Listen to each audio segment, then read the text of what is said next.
दोस्तों, भगवान विष्णु ने धर्म की रक्षा हेतु हर काल में अवतार लिया। वैसे तो भगवान विष्णु के अनेक अवतार हुए, लेकिन उनमें से 10 अवतार ऐसे हैं जो प्रमुख रूप से स्थान पाते हैं। आइए जानते हैं इन 10 अवतारों की पौराणिक एवं प्राथमिक कथाएं। नंबर 1, मत्स्य अवतार।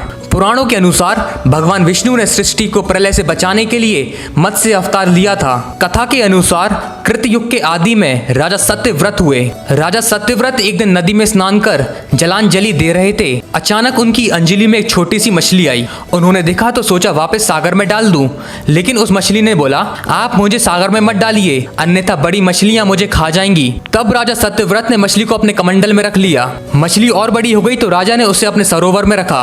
तब देखते ही देखते मछली और बड़ी हो गई। राजा को समझ आ गया कि यह कोई साधारण जीव नहीं है। राजा ने मछली से वास्तविक रूप में आने की प्रार्थना की। राजा की प्रार्थना सुन साक्षात 4 भुजाधारी विष्णु प्रकट हो गए और उन्होंने कहा कि ये मेरा मत्स्य अवतार है। भगवान ने सत्यव्रत से कहा, सुनो राजा सत्यव्रत, आज से 7 दिन बाद प्रलय होगी, तब मेरी प्रेरणा से एक विशाल नाव तुम्हारे पास आएगी। तुम सप्त ऋषियों, औषधियों, बीजों और प्राणियों के सूक्ष्म शरीर को लेकर उसमें बैठ जाना। जब तुम्हारी नाव डगमगाने लगेगी तब मैं मत्स्य के रूप में तुम्हारे पास आऊंगा। उस समय तुम वासुकी नाग के द्वारा उस नाव को मेरे सींग से बांध देना। उस समय प्रश्न पूछने पर मैं तुम्हें उत्तर दूंगा, जिससे मेरी महिमा जो परब्रह्म नाम से विख्यात है तुम्हारे हृदय में प्रकट हो जाएगी।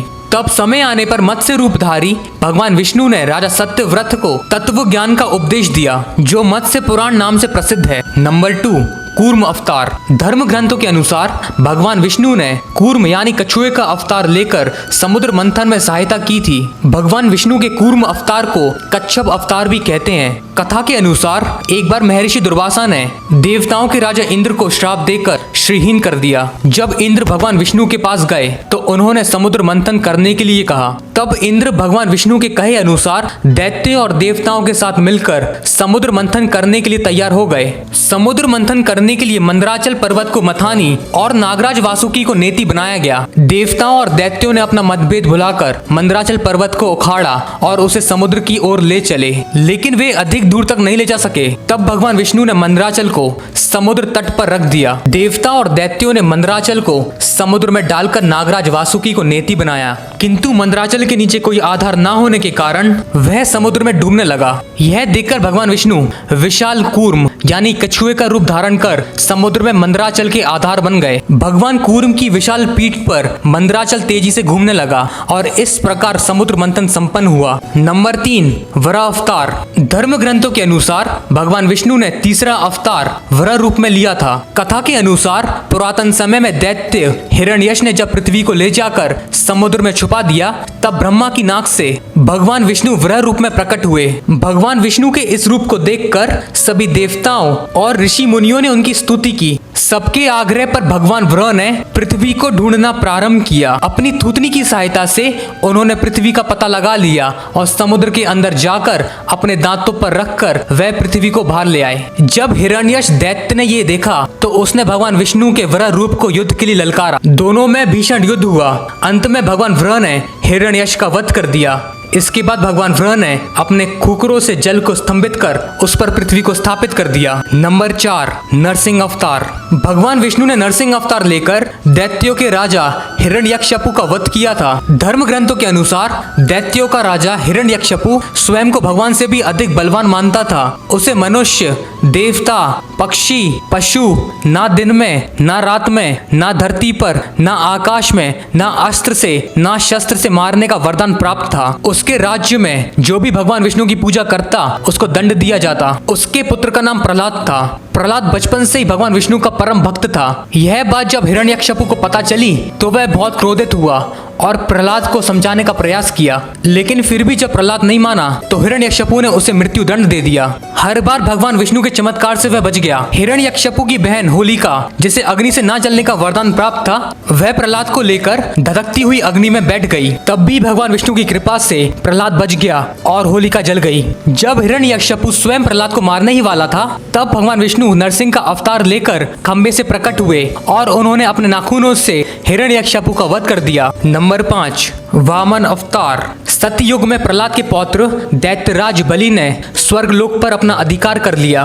सभी देवता इस विपत्ति से बचने के लिए भगवान विष्णु के पास गए। तब भगवान विष्णु ने कहा कि मैं स्वयं देव माता अदिति के गर्भ से उत्पन्न होकर तुम्हें स्वर्ग का राज दिलाऊंगा। कुछ समय पश्चात भगवान विष्णु ने 52 अवतार लिया। एक बार जब राजा बलि महायज्ञ करा रहा था, तब भगवान वामन बलि की यज्ञशाला में गए और राजा बलि से 3 पग धरती दान में मांगी। राजा बलि के गुरु शुक्राचार्य भगवान की लीला समझ गए और उन्होंने बलि को दान देने से मना कर दिया, लेकिन बलि ने फिर भी भगवान वामन को 3 पग धरती दान देने का संकल्प ले लिया। भगवान वामन ने विशाल रूप धारण कर एक पग में धरती और दूसरे पग में स्वर्गलोक नाप लिया। जब तीसरा पग रखने के लिए कोई स्थान नहीं बचा, तो राजा बलि ने भगवान वामन को अपने सिर पर पग रखने को कहा।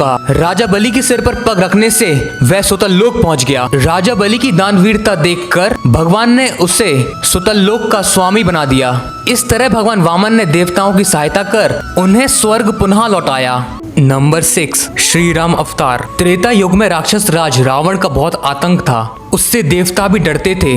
उसके वध के लिए भगवान विष्णु ने राजा दशरथ के यहाँ माता कौशल्या के गर्भ से पुत्र रूप में जन्म लिया। इस अवतार में भगवान विष्णु ने अनेक राक्षसों का वध किया और मर्यादा का पालन करते हुए अपना जीवन यापन किया।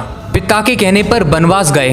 वनवास भुगतते समय राक्षस राज रावण ने उनकी पत्नी सीता का हरण कर लिया। माता सीता की खोज में भगवान राम लंका पहुंचे। वहां भगवान श्री राम और रावण का घोर युद्ध हुआ, जिसमें रावण मारा गया। इस प्रकार भगवान विष्णु ने राम अवतार लेकर देवताओं को भय मुक्त किया और धर्म की स्थापना की। नंबर 7, श्री कृष्ण अवतार। द्वापर युग में भगवान विष्णु ने श्री कृष्ण अवतार लेकर अधर्मियों का नाश किया। भगवान श्री कृष्ण का जन्म कारागार में हुआ था। उनके पिता का नाम वासुदेव और माता का नाम देवकी था। भगवान श्री कृष्ण ने इस अवतार में अनेक चमत्कार किए और दुष्टों का सर्वनाश किया।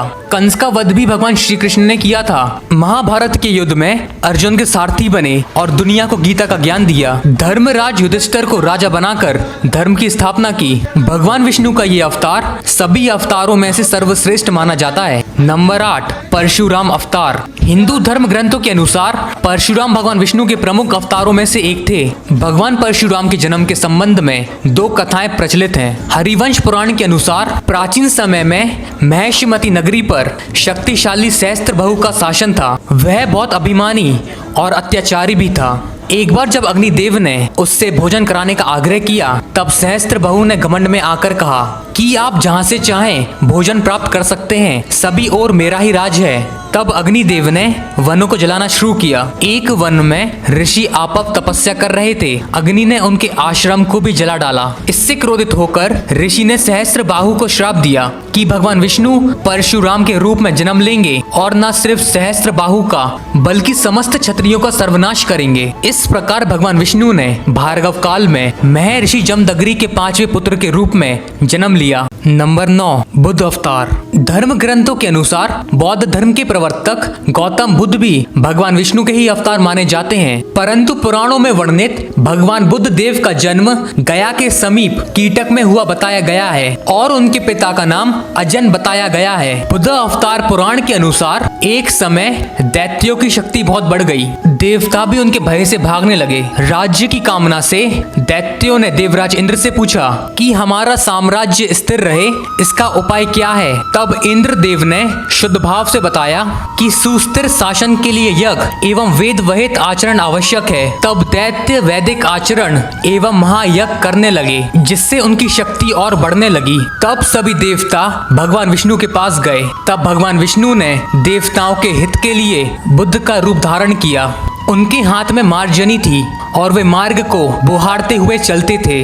इस प्रकार भगवान बुद्ध दैत्यों के पास पहुंचे और उन्होंने उपदेश दिया कि यज्ञ करना पाप है, यज्ञ से जीव हिंसा होती है, यज्ञ की अग्नि से कितने ही प्राणी भस्म हो जाते हैं। भगवान बुद्ध के उपदेश से दैत्य प्रभावित हुए। उन्होंने यज्ञ और वैदिक आचरण करना छोड़ दिया। इसके कारण उनकी शक्ति कम हो गई और देवताओं ने उन पर हमला कर अपना राज्य पुनः प्राप्त कर लिया। नंबर 10, कल्कि अवतार। धर्म ग्रंथों के अनुसार भगवान विष्णु कलयुग में कल्कि रूप में अवतार लेंगे। कल्कि अवतार कलयुग और सतयुग के संधि काल में होगा। यह अवतार 64 कलाओं से युक्त होगा। पुराणों के अनुसार उत्तर प्रदेश के मुरादाबाद जिले के शंभल नामक स्थान पर विष्णु यशा नामक तपस्वी ब्राह्मण के घर भगवान कल्कि पुत्र रूप में जन्म लेंगे। भगवान कल्कि देवदत्त नामक घोड़े पर सवार होकर संसार से पापियों का का सर्वनाश करेंगे और धर्म की पुनः स्थापना करके तभी सतयुग का प्रारंभ होगा।